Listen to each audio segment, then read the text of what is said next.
subscribe now and press the bell icon. Never miss an update. Good morning student.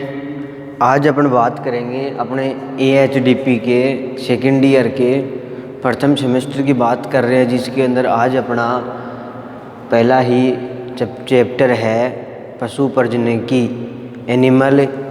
Animal reproduction, जिसका दूसरा नाम है गाइकोनोलॉजी। कहने का मतलब है गाइनोलॉजी किसे कहते हैं, एनिमल रिप्रोडक्शन किसे कहते हैं, इसके बारे में चर्चा करेंगे।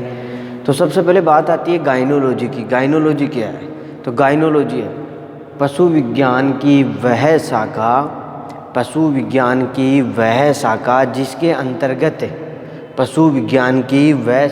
जिसके अंतर्गत मादा पशुओं के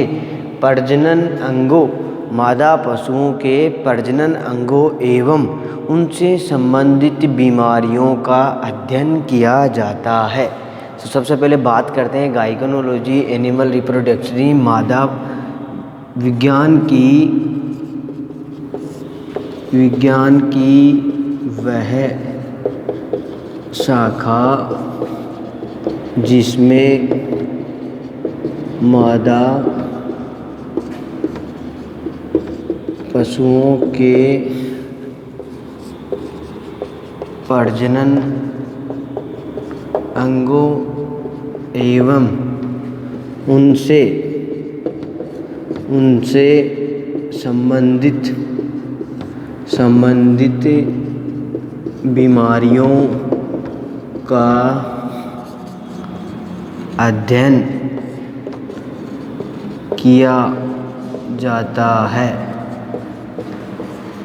गाइनोलॉजी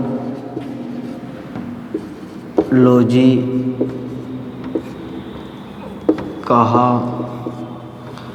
जाता है, जिसको हिंदी में पशु प्रजननी की कहा जाता है। अब अपन ने सबसे पहले तो बात कर ली इसके अंदर कि गाइनोलॉजी में किसका अध्ययन करते हैं, किस प्रकार करते हैं। अब आगे अपन बात करते हैं। इसके बाद में अपना सबसे पहले एक नंबर पे अपना टॉपिक आता है आज का मादा जनन अंग। सबसे पहले अपना आज टॉपिक आता है मादा जनन अंग। मादा जनन तंत्र। तो सबसे पहले बात करते हैं मादा जनन तंत्र की। तो मादा जनन तंत्र क्या है कि मादा पशुओं में संतति उत्पन्न करने के लिए या अपने वंश को आगे बढ़ाने के लिए तंत्र सिस्टम, कहना मतलब जो कार्य की जो पद्धति है कि कहना मतलब मादा पशुओं को अपनी संतति को आगे बढ़ाने के लिए जिस सिस्टम के द्वारा नए जीव की उत्पत्ति की जाती है उसे मादा जनन तंत्र कहते हैं। अब जैसे बात करें मादा जनन तंत्र में, ऐसे ही अपने दूसरा आ जाएगा नर जनन तंत्र। तो उसके अंदर नर जनन तंत्र से संबंधित जो अंग हैं, जो पद्धतियां हैं, उनके बारे में चर्चा करेंगे। अब अपन सिर्फ सबसे पहले बात करते हैं मादा जनन तंत्र की। तो मादा जनन तंत्र क्या है? तो इसके बारे में अपने पता चल गया कि मादा जनन तंत्र क्या है कि मादा पशुओं में नए जीव की उत्पत्ति के लिए, संतति प्राप्त करने के लिए जो तंत्र काम में लिया जाता है, जिस सिस्टम से किया जाता है, उस तंत्र को मादा जनन तंत्र कहते हैं। अब सबसे पहले अपन बात करते हैं मादा जनन तंत्र के कार्य। सबसे पहले बात आता है अपना नया टॉपिक आता है इसी के अंदर मादा जनन तंत्र के कार्य। भाई ये क्या क्या कार्य करता है? इसमें सबसे पहले आता है अंडाणु का निर्माण।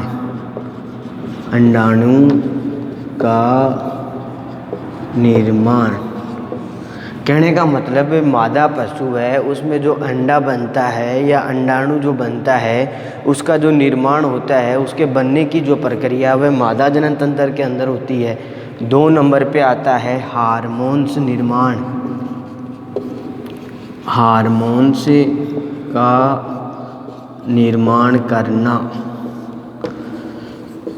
कहना मतलब मादा जनन तंत्र से संबंधित विभिन्न प्रकार के हार्मोन्स होते हैं विभिन्न प्रकार के हार्मोन्स होते हैं जिनकी अपन को आवश्यकता पड़ती है, तो उनका निर्माण भी कहाँ होता है, मादा जनन तंत्र के अंदर होता है। इससे आगे 3 नंबर पे आता है निषेचन करवाना। निषेचन करवाना, निषेचन का मतलब जैसे अपन को पता ही है कि जब नर जनन तंत्र से शुक्राणु व मादा जनन तंत्र से अंडाणु दोनों का निकलकर आपस में जो युग्मन या जो मिलने की क्रिया होती है उसे निषेचन कहते हैं। और ये क्रिया भी कहाँ होती है, मादा जनन तंत्र के अंदर होती है। तो इसका ये हो गया कि निषेचन करवाने का कार्य भी मादा जनन तंत्र का होता है। इससे आगे नया अपना आप कार्य आ जाता है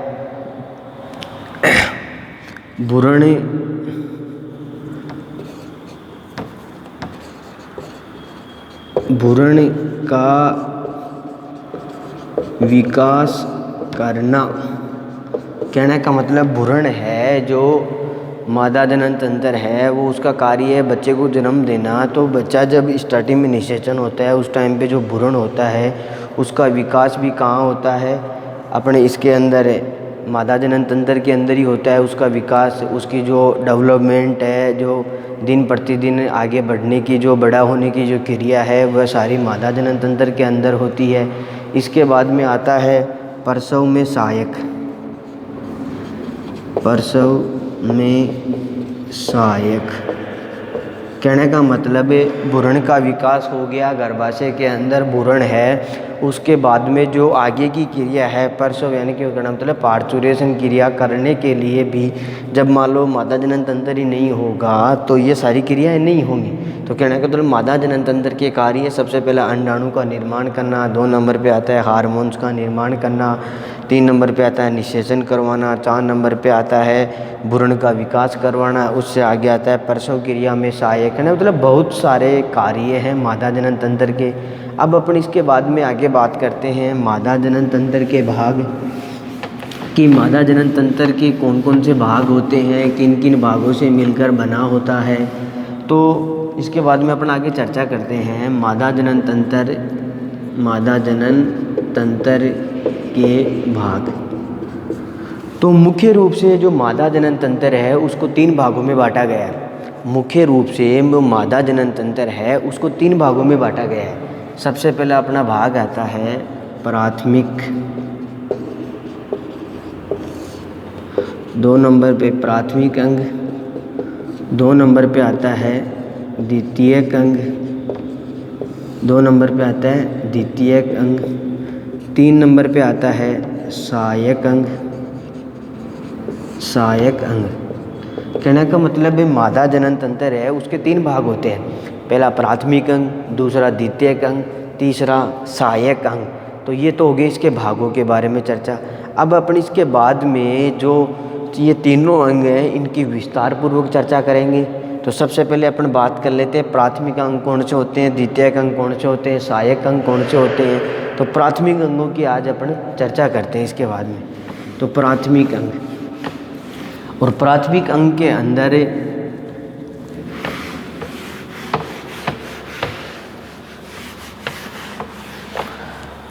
अपना मादा जनन तंत्र के भाग, पहला आता है प्राथमिक अंग। सबसे पहले प्राथमिक अंग के अंदर सबसे पहले आता है अपना अंडाशय। अंडाशय कहना मतलब ओवरी। ओवरी। तो अब अपन बात करते हैं जो प्राथमिक अंग होते हैं उसके अंदर 1 नंबर पे आता है अपना अंडाशय। अब अंडाशय क्या है इसके बारे में चर्चा करनी है अपन को। तो अंडाशय क्या होता है, अंडाशय होता है कहने का मतलब प्रत्येक पशु में अंडाशय की संख्या 2 होती है, ओवरी की संख्या 2 होती है। कोई भी पशु हो, सभी प्रकार के पशु में अंडाशय ओवरी की संख्या 2 होती है, जिनके अंदर एक लेफ्ट होता है दूसरा राइट होता है। अंडाशय को डिंब ग्रंथियाँ भी कहते हैं। डिंब यानी कहना मतलब डिंब ग्रंथियाँ भी कहते हैं अंडाशय को। अब इसके बाद में इसकी बात करते हैं, जो ओवरी है, जो अंडाशय है, इसका सामान्यतः वजन कितना होता है? तो इसका सामान्यतः वजन होता है 10 से 19 ग्राम, 10 से 19 ग्राम।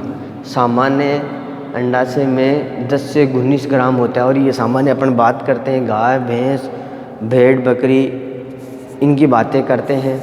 अब अपन इसके बाद में बात करते हैं जो अपना घोड़ी होती है, ये अपन ने बात की है सामान्यतः गाय, भैंस, भेड़, बकरी। अब अपने जो घोड़ी होती है उसका सामान्यतः उसके अंडाशय का जो वजन होता है, ओवरी का जो वजन होता है वो होता है 70 से 80 ग्राम। किसमें? घोड़ी में। घोड़ी में 70 से 80 होता है। अब अपन ने इसके वजन की बात तो कर ली अंडाशय की। अब इसकी बात करते हैं साइज की, आकार की। इसका आकार, तो इसका आकार के अंदर बात करते हैं तो अपने आता है 1.25 से 1.75 इंच तो होती है ये अपने लंबी। 1.75 इंच से 1.25 से 1.75 इंच तो होती है लंबी। अब अपन इसकी बात करते हैं मोटाई की।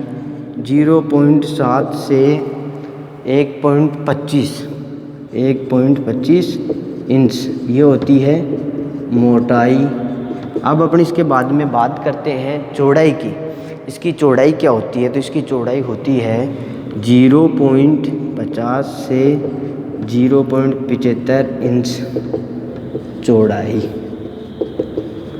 कहने का मतलब पहले अपन ने घोड़ी के वजन की, जो घोड़ी का जो अंडाशय है उसके बात की।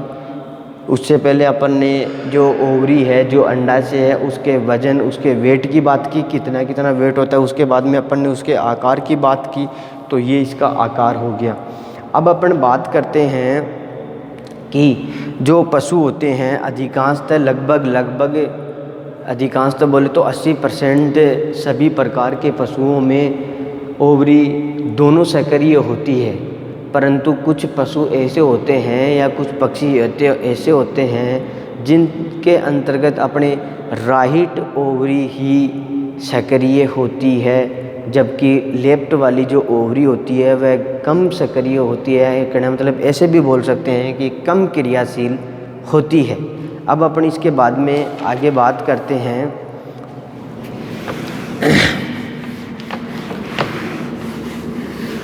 अब अपन इसके बाद में आगे बात करते हैं अपने जो मुर्गी है, मुर्गी की के अंदर है, कहने मतलब मुर्गी के अंदर लेफ्ट साइड की ओवरी अत्यधिक क्रियाशील होती है।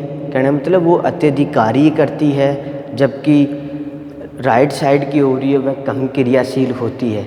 अब अपन बात करते हैं कि अलग अलग पशुओं में, कहने मतलब अलग अलग प्रजाति के पशुओं में जो ओवरी है, अंडाशय है, उसका आकार अलग अलग होता है। तो सबसे पहले अपन बात करते हैं 1 नंबर पे गाय और भैंस की।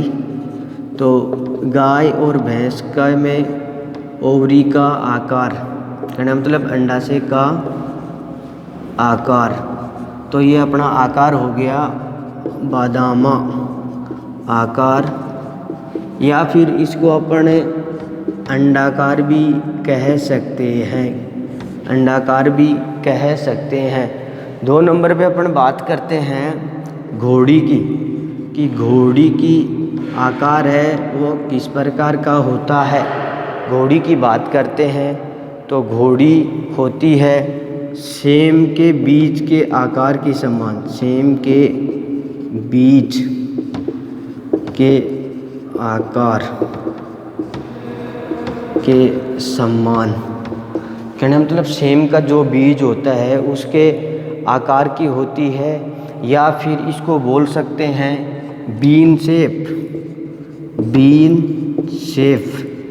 अब उसके बाद में अपन आगे बात करते हैं अपने सूअर, सूअर और कुतिया, इनके अंदर होती है अंगूर के गुच्छे के समान या बहुखंडित आकार की। कहने का मतलब अपन ने बात की, अब इसके बारे में अपन बात करते हैं कि कौन से पशु में किस प्रकार की ओवरी अंडा से पाया जाता है। सबसे पहले अपन बात करते हैं गाय भैंस की। गाय भैंस में आता है बादामा आकार या अंडाकार, या तो बादाम के आकार की बोल सकते हैं या फिर अंडाकार बोल सकते हैं। इसके बाद में अपन ने बात की घोड़ी।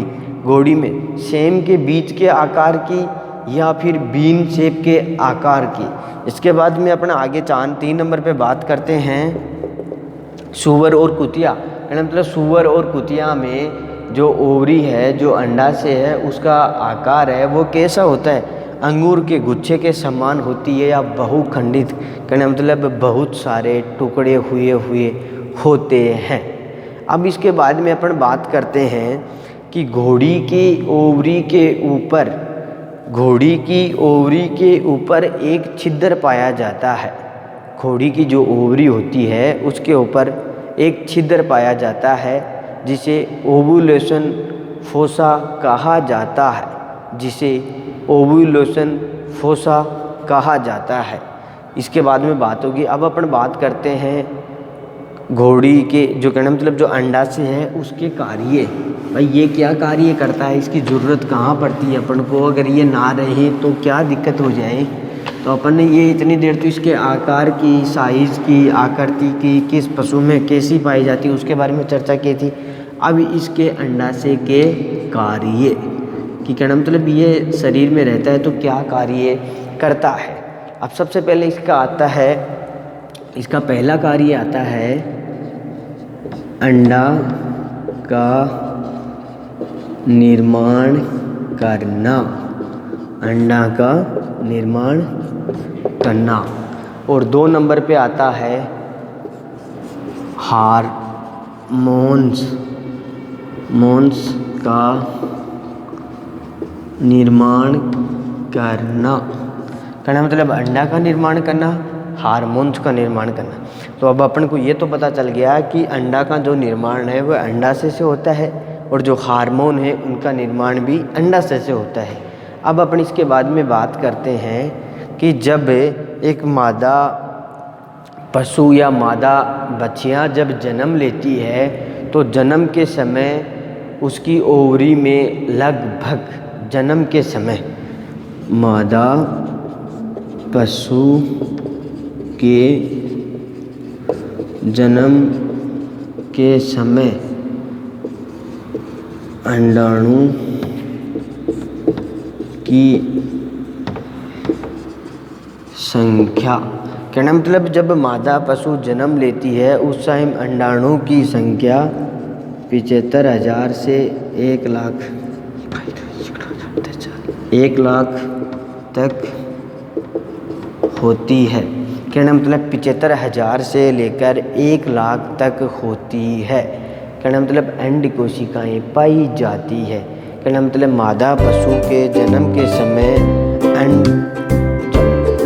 कहना मतलब मादा पशु के जन्म के समय शरीर में अंड कोशिका, अंड सेल की संख्या 75,000 से लेकर 1 लाख तक होती है, जो कि स्ट्रेस चक्कर मतलब मध्य चक्कर के दौरान परिपक्व होकर शरीर से बाहर निकलती रहती हैं। कहने मतलब बात ये आई कि मादा पशु के जन्म के समय उसके अंदर कितनी अंडवाहिनियाँ पाई जाती है, कहना मतलब अंड सेल पाई जाती हैं। तो अपन बात आ गए 75,000 से लेकर 1 लाख तक, जो कि जब भी मादा पशु में हिस्ट्रस चक्कर यानी मध्य चक्कर आता है उसके दौरान परिपक्व होकर शरीर से बाहर निकलती रहती है।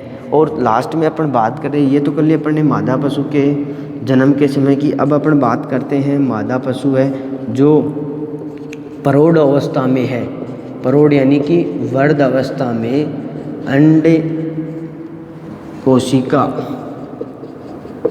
की संख्या 500 से 1500 रह जाती हैं। कहने मतलब जब मादा पशु प्रौढ़ अवस्था में हो जाती है, वृद्ध अवस्था में हो जाती है, उस दौरान कहने का मतलब 500 से 1500 इनकी संख्या रह जाती है।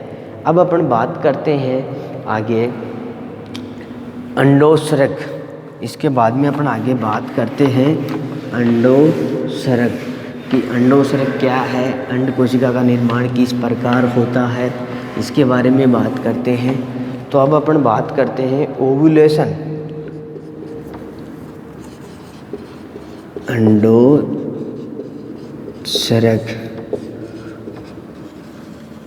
ओव्यूलेशन। अब अपन बात करते हैं अंडोसरक ओव्यूलेशन। ग्राफियन फॉलिकल के फटने के पश्चात, ग्राफियन फॉलिकल के फटने के पश्चात, चलो इसको मैं लिख ही देता हूँ।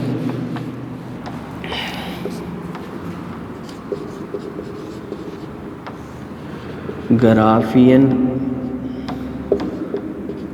फॉलिकल के फटने के पश्चात एक तरल द्रव्य के साथ तरल द्रव्य के साथ अंडाणु का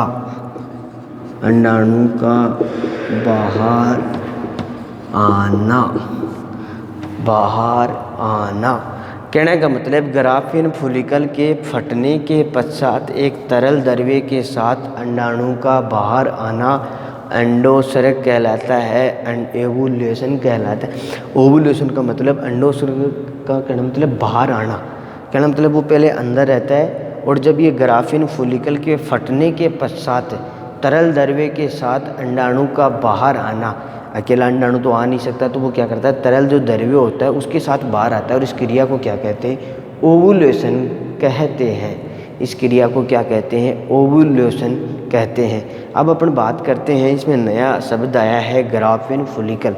तो ये ग्राफियन फॉलिकल क्या है, कहने मतलब जीएफ क्या है, अब इसके बारे में बात करते हैं। तो ग्राफियन फॉलिकल क्या है, अंड कोशिका, कहने मतलब अंड कोशिका का विकसित रूप ही, अंड कोशिका का विकसित रूप ही पुटक यानी फॉलिकल कहलाता है। अंड कोशिका का विकसित रूप ही पुटक यानी फॉलिकल कहलाता है। पुटक का निर्माण पूर्ण विकसित रूप से ग्राफियन फॉलिकल कहलाता है। कहना मतलब अपन शॉर्टली भाषा में बात करें, अंड कोशिका का विकसित रूप ओवरी की सतह पर, कहना मतलब अंड कोशिका का विकसित रूप ओवरी की सतह पर एक फपोले या पुटक या फपोले या पुटक के रूप में उभरना, पुटक के रूप में उभरना या पुटक के रूप में उभरना या पुटक के रूप में उभरना। कहने का मतलब अंड कोशिका के पूर्ण विकसित रूप से फॉलिकल की सतह, ओवरी की सतह पर, अंड कोशिका के पूर्ण विकसित रूप में ओवरी की सतह पर एक फपोलों के रूप में संरचना या फोले या कहना मतलब फोड़ो या ये अपन क्या बोल सकते हैं उसको, फपोला के रूप में एक संरचना पाई जाती है जिसे ग्राफियन फॉलिकल कहते हैं। शॉर्टली भाषा में बात करें तो कहना मतलब ये आ गया कि अंड कोशिका के विकसित रूप में ओवरी की सतह पर एक फपोले नुमा या एक घुमड़ी के नुमा या एक संरचना पाई जाती है, फपोला के नुमा एक संरचना पाई जाती है जिसे ग्राफियन फॉलिकल कहते हैं। अब अपन ने ग्राफियन फॉलिकल की तो बात कर ली, अब इसके बाद में आता है अपना कार्पस ल्यूटियम, कहने मतलब Cl। अब अपन इसके बाद में आगे बात करते हैं कार्पस ल्यूटियम, कहने मतलब Cl।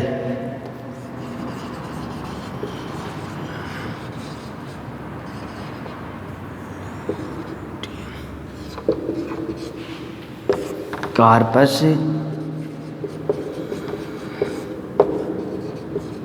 ल्यूटियम, कार्पस ल्यूटियम, कहना मतलब कार्पस ल्यूटियम। तो अब इसके बारे में बात करते हैं कि कार्पस ल्यूटियम क्या है।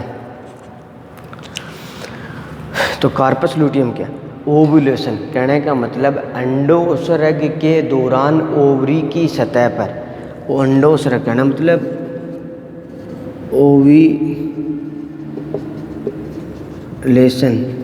ओव्यूलेशन के पश्चात ओवरी की सतह पर ग्राफियन फॉलिकल के फटने के पश्चात अंडोत्सर्ग के बाद में ओवरी की सतह पर ग्राफियन फॉलिकल का फटने के दौरान वहाँ पर कुछ रक्तस्राव होता है, जो कुछ समय पश्चात अपने आप ही एक कलोट यानी थक्के के रूप में जमा हो जाता है। मतलब एक थक्के के रूप में जमा हो जाता है। यह थक्का अस्थायी होता है और इसे कार्पस ल्यूटियम कहते हैं, और इसे कार्पस ल्यूटियम कहा जाता है। कहने का मतलब ओव्यूलेशन के पश्चात ओवरी की सतह पर एक ग्राफियन फॉलिकल के फटने के दौरान एक रक्तस्राव होता है, जो कि रक्तस्राव धीरे धीरे वहाँ पर एक थक्के के रूप में जमाव हो जाता है, जो कि अस्थायी होता है, मतलब कुछ समय के लिए होता है। उसे कार्पस ल्यूटियम कहते हैं। यदि पशु गर्भ धारण कर लेता है तो कार्पस ल्यूटियम प्रसव क्रिया के मतलब पूरे गर्भ काल यानी कि पार्चुरेशन क्रिया तक बना रहता है। और यदि पशु गर्भ धारण नहीं करता है तो यह सीएल कार्पस ल्यूटियम 10 से 19 दिन में नष्ट हो जाता है।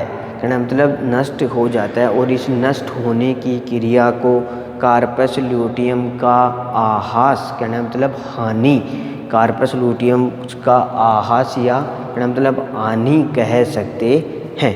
अब अपन ने इतनी सारी बात कर ली, अब इसके बारे में अपन बात करते हैं। जो ओव्यूलेशन है वह सामान्यतः कितने प्रकार का होता है? कहने का मतलब अंडोत्सर्ग। अब अपन इसके बाद में आगे बात करते हैं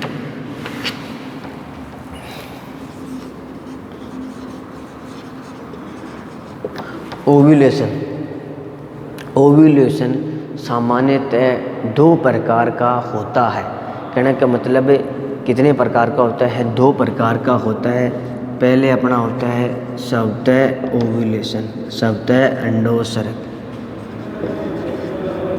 दूसरा होता है प्रेरित अंडोत्सर्ग।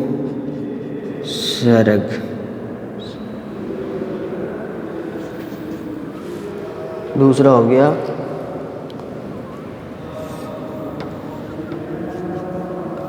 पहला हो गया स्वतः अंडोत्सर्ग, दूसरा हो गया स्वतः प्रेरित अंडोत्सर्ग। अब इसके बाद में बात करेंगे अपन आगे स्वतः। कहने का मतलब स्वतः तो कौन सा होता है? स्वतः कहने का मतलब है इसके अंदर क्या होता है? इसमें सामान्यतः गाय, भैंस, भेड़, बकरी में होता है। और इसमें अंडोत्सर्ग के लिए कहना मतलब अंडे के निर्माण के लिए नर पशु से समागम यानी कि मेटिंग क्रिया करवाने की ज़रूरत नहीं होती है। स्वतः अंडोत्सर्ग कहना स्वतः यानी कि अपने आप होने वाला अंडोत्सर्ग। और ये किस प्रकार के पशुओं में होता है?